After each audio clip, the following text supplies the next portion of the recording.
Il n'y a plus que 4 villes sur la ligne de départ pour accueillir la prochaine édition de la Coupe de l'América. Ce sera en 2007.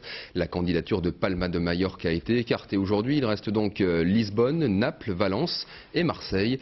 La cité phocéenne qui semble bien avoir le vent en poupe. À Marseille, Jean-Yves Serrand, Pascal Bolentin. Top départ pour la Quadra Solo, une régate en solitaire en rade de Marseille.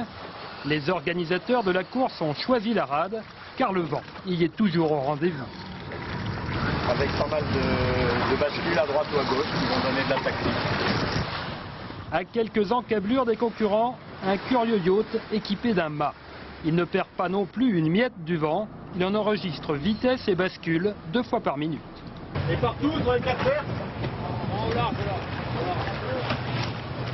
22 nœuds, c'est l'idéal. C'est vraiment la force de vent idéale pour faire bouger les bateaux qui pèsent quand même 25 tonnes, classe America.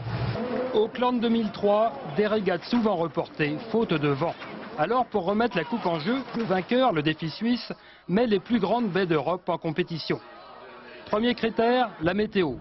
Pendant tout le mois d'août, chaque baie a donc dû mesurer et hole 8 heures par jour, sur chaque parcours de régate et sur un point fixe à 40 mètres de haut. Les Suisses craignaient le Mistral, ils peuvent être rassurés.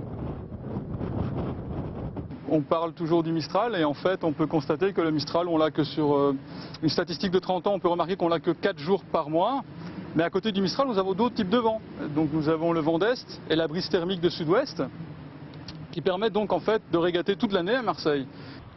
Des vents qui les 2 derniers mois n'auront été inférieurs à 7 nœuds que durant 2 jours.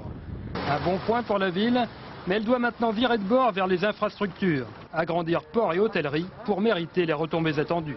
C'est aussi des retombées économiques considérables. Il faut se rappeler ce qui s'est passé à Auckland. Auckland était complètement transformé par la venue de la Coupe America. C'est la création d'emplois, c'est l'accueil dans notre ville de 3-4 millions de touristes par an de plus. Sur le vieux port, de grosses bites d'amarrage attendent déjà les classes America. Mais il faudra attendre fin octobre pour connaître la rade retenue.